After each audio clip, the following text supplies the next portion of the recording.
launch the most extraordinary economic boom the world has ever seen, and we'll do it by utilizing the assets that we have. If you vote for Kamala, you will have 4 more years of misery, failure, and disaster. Our country may never recover. Vote for me, and I will deliver rising wages, soaring income, and a colossal surge of jobs, wealth, and opportunity for Americans of every race, religion, color, and creed.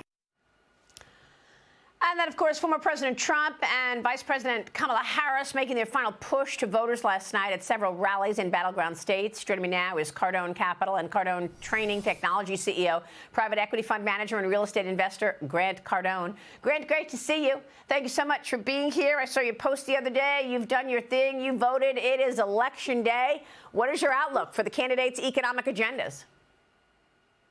Well, if Kamala gets in, Maria, it will be cataclysmic. We'll have a already accelerated job number loss. We had 12,000 jobs last month. It's absolutely horrendous.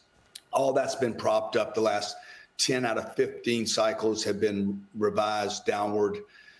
We need somebody in there that's got confidence. We need somebody in there that's not going to flounder. We need tax incentives for hiring, tax incentives for investing in equipment and taking risk. And everything that she wants to do is tax those people that are out there doing their thing. So for me to go and expand my company, I need benefits to do that, to take those risks. So I think Donald Trump will bring us a boom of confidence into the marketplace so that people like me can go out into the marketplace and hire, expand, and take on new risk. How important are these endorsements from people like Joe Rogan, who spoke with President Trump the other day and yesterday came out endorsing President Trump? Do you think that resonates? Do you think that matters in an election so tight? Yeah, I mean, I think it can. I think Joe's got he's a friend of mine. He can inspire people to go out there. I like the way he did it. He invited both of those guys on the podcast. One of them accepted it and did 3 hours. The other one, for whatever reason, couldn't show up.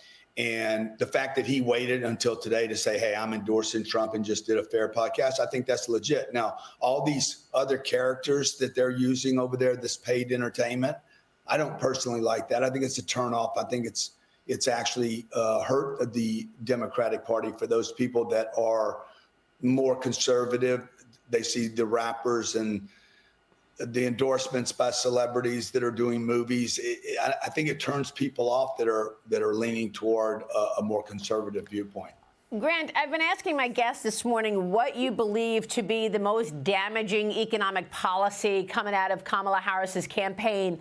A lot of people are worried about the 28% corporate tax rate, obviously. We haven't seen that kind of a corporate tax rate in a long time. And when we saw high corporate rates, many companies picked up and moved to Ireland, where the corporate tax rate was 9%.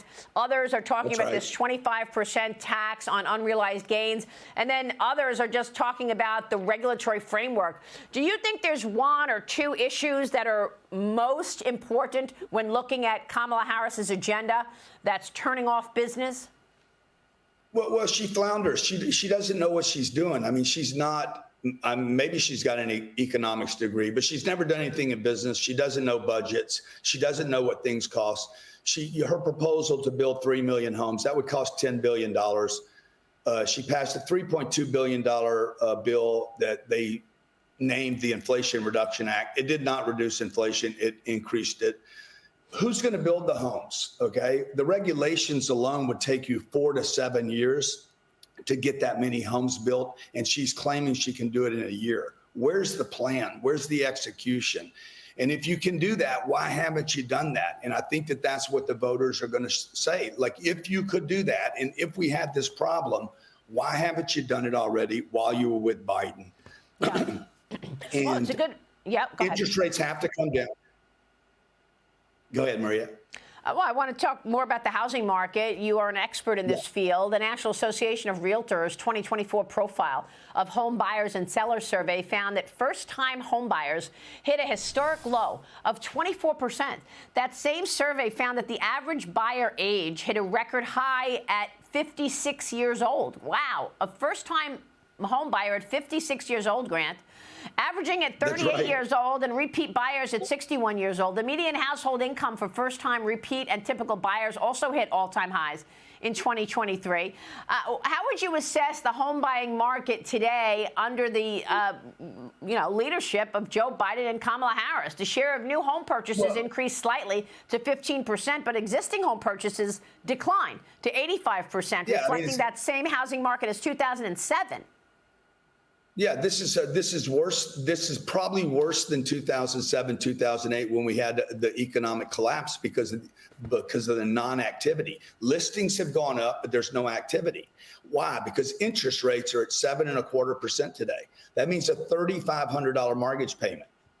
That means you got to make $10,000 a month to be able to be approved for that mortgage. Interest rates have to come down in this country. There's absolutely no reason. Except that the Fed has more control over the president right now than the president has over the Fed. When Donald Trump was in office, we had interest rates below 2%. Rates must come down.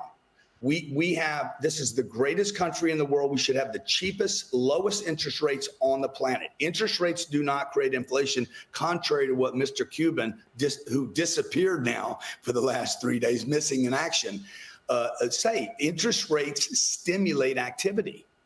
And until interest rates, Maria, breach 4%, you will have no housing activity. And I'm confident that Donald Trump will put tremendous pressure on the Fed and or get rid of the Fed in order to get rates to where we're competitive in the world and that the middle class can buy homes again. Well, I mean, you mentioned Mark Cuban. I guess he disappeared after making that disparaging comment about women who support Trump.